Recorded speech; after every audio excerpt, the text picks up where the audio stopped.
I pressed send on the ugliest text I've ever written while standing in the snack aisle at H-E-B, one hand on a box of Cheez-Its, the other on a cart that already held 2 gallons of milk and a soccer ball my sons will scuff bald in a week.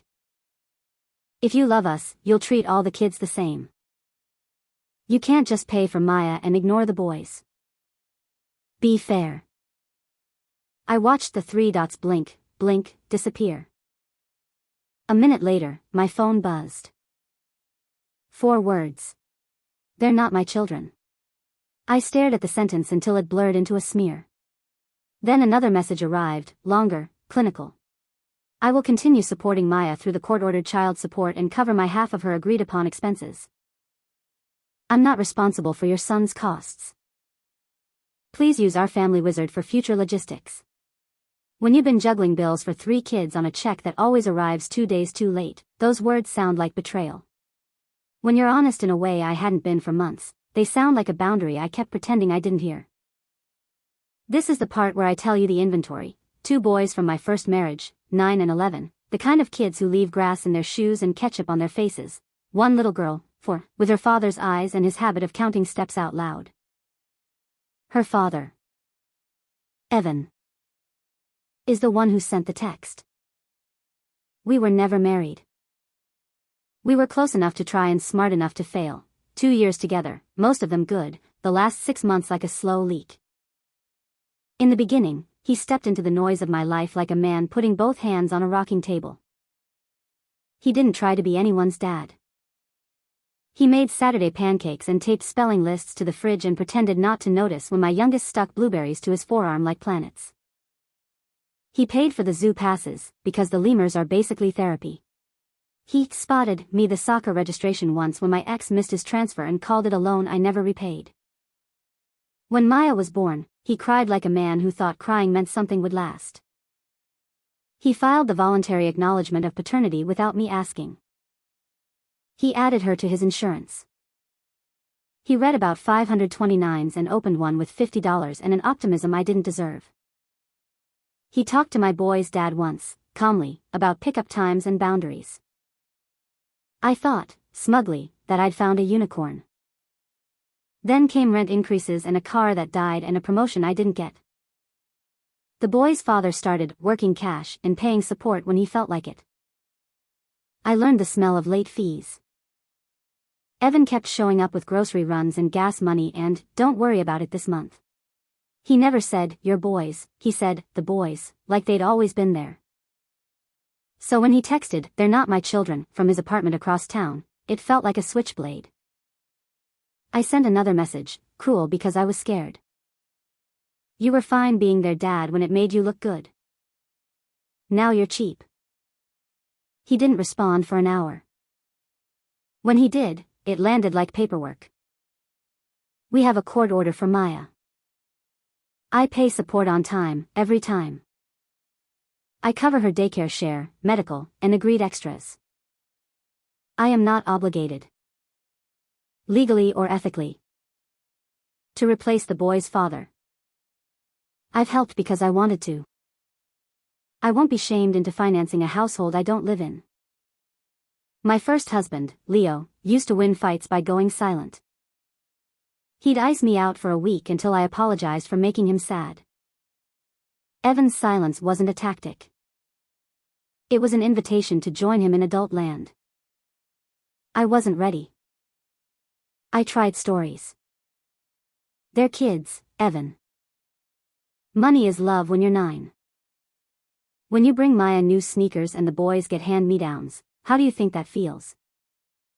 He replied, it feels like what it is, different parents, different obligations. I won't parade new shoes. I'll bring them to your porch when the boys aren't here. I'll still come to games when it's my weekend. But I'm not paying 3 soccer fees because one of those kids calls me daddy. I hated him for that sentence. I hated me more for needing it said out loud. The next day I got a certified letter, a child support modification notice. It wasn't a cut, it was an update to reflect the new daycare rate and her moving to a different plan at his job. He'd looped me in through his attorney with the tone of a weather report. Inside the envelope was a printout from the state website, step-parents are generally not obligated for child support unless they adopt. I wanted to take a red pen to the word generally, like my specific life could make that adverb change its mind. The girls at work listened to podcasts about deadbeats and Disney dads. They'd hate Evan if I painted him with that brush. He isn't a deadbeat. He's the opposite. He is boringly, relentlessly responsible for the child he made. He used to be generous for the children he didn't. Now he was drawing a line in permanent marker. I made the fight ugly in ways I'm ashamed of. I posted a black square on my story with "Some men don't step up" and the crying emoji, like I was talking about nobody in particular. I typed rants and deleted them. I told my sister he had abandoned us, and she said, he didn't abandon anyone. He left a relationship that wasn't working and kept fathering his daughter. That's the opposite of abandon. When it was my week, the house sounded like a washing machine full of rocks.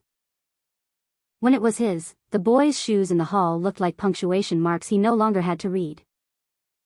Maya came home with a backpack that smelled like his detergent and a sticker chart that made me feel judged and grateful in the same breath. He sent Biff messages: "Daycare closed Friday, I'll cover." "Maya has a cough," pediatrician said, "watch and wait." "Switch this weekend?" I have my niece's recital. After 2 months of use our family wizard, I stopped texting. The app is a kindness disguised as court prep. It keeps your receipts and your tone. It doesn't let you turn midnight panic into evidence. If you ask a question at 12:07 a.m., you sit with it until morning. I learned to write, "Maya needs shoes, size 9. I can do this one," instead of, "Your daughter's feet are not a metaphor for abandonment." In April, the boys' school sent a note about the end-of-season soccer clinic fee. $25 per kid. $50 may as well have been $500 that week. I stared at the paper and then at my phone, which I had promised myself I would not weaponize.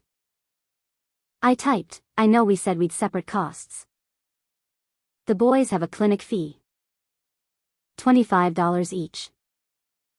If you're willing to help, I'll pay you back over the next 2 Fridays. I deleted it. I typed again, "Ignore me. Sorry." I deleted that too. I sat on the stoop and cried until the neighbor came out with a broom and pretended she didn't see. The door across the lot opened.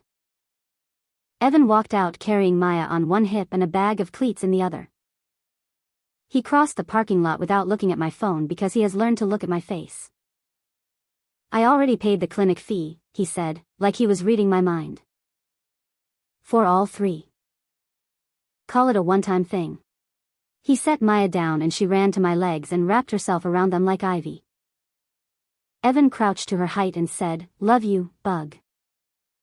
Daddy will pick you up Sunday, okay?" She nodded hard enough to make her bow tilt. I wanted to hug him out of sheer relief. I didn't. He stood up and stepped back the length of a porch tile. "This doesn't reopen the conversation," he said. "I'm not your emergency fund. I'm not their stepdad. I'm not the bad guy in your group chat. I'm Maya's father." "Then why did you pay?" I asked, not because I wanted to shame him but because I couldn't make the math add up. "Because kids don't understand budgets, they understand being left out," he said. "Because the boys didn't decide who their parents would be. Because it was $50 and 2 minutes and a thing I could do without lying to myself. He wins, if you need the scoreboard. Not because he posted a clapback or crushed me in court or demanded receipts like a tyrant. He won by refusing to be converted into an ATM with a crush. He won by making his lane narrow and staying there with dignity. He won by using the state system for what it's for. Child support for his child. While rejecting the soft extortion of my guilt. He won by checking his ego, not his love, when he paid a fee he didn't owe to keep 2 boys from feeling like the wrong answer. I'd love to tell you I learned instantly. I didn't. It took more boring weeks and late nights and a budget spreadsheet Evan emailed as a template and a humiliating call to the boy's dad where I said, "The state says you owe X. I'm going to file if you keep sending memes instead." It took a second job on Saturdays at the bakery 3 blocks over and getting good at saying no to myself in the Target seasonal aisle. It took swallowing the fact that my little girl's father can be a good man and still not be my son's father. Maya knows more than I want her to. She told her brothers the clinic was fun and asked why they didn't come, and I watched their faces go through something heavy and then land. "We're going next time," my oldest said, stadium loud to hide the wobble. Kids are elastic until they aren't. That night I put 3 pairs of shoes by the door and labeled a jar, "Sports," and we put in quarters like it was a spell. On a Thursday in June, I texted Evan for the first time in months, not through the app. "I got the job at the bakery. I'll be okay." Not asking for anything. Just, "Thanks for not making the boys collateral damage." The bubbles appeared, vanished, appeared. "I'm glad. Congratulations. Please keep using OFW for kid stuff." I smiled because that's who he is, steady, kind, unmovable where it matters. When I say he stopped responding to my texts, I mean the ones that tried to turn him into a savior or a villain. He answers about Maya. He shows up early for pickup. He brings sunscreen and a hat because the park has no shade. He bought a duplicate of her favorite stuffed rabbit, so the meltdown on transfer nights is about the thing, not the people. He does the quiet things that matter and declines the performance I keep reaching for. A week ago, my boy's dad sent $30 with a note that said, "More soon." I didn't clap. I screenshot it to the state portal and kept the electronic trail clean. I told the boys we were getting tacos to celebrate. Not their father, but us, for stacking small wins. I texted Evan a photo of Maya with salsa on her nose. He heart reacted and wrote, "Cute. No overreach. No lecture. No rescue." If the moral has to fit on a bumper sticker, it's this: steady men with boundaries are not the enemy. They are the gift you realize you were asking for all along, just packaged in and no. I still want to fire off messages at 11:42 p.m. that say, "What about love?" I don't. I opened the budgeting spreadsheet and moved $10 from Starbucks to sports. I put Maya's sneakers where she can find them. I breathe through the noise. And when the boys ask if Evan's coming to the game, I say, if it's his weekend, yes. If it's not, I say, you have us. We'll yell loud enough for 3. He told me the truth in 4 words. I finally believed him. It didn't ruin us. It made room for me to grow up.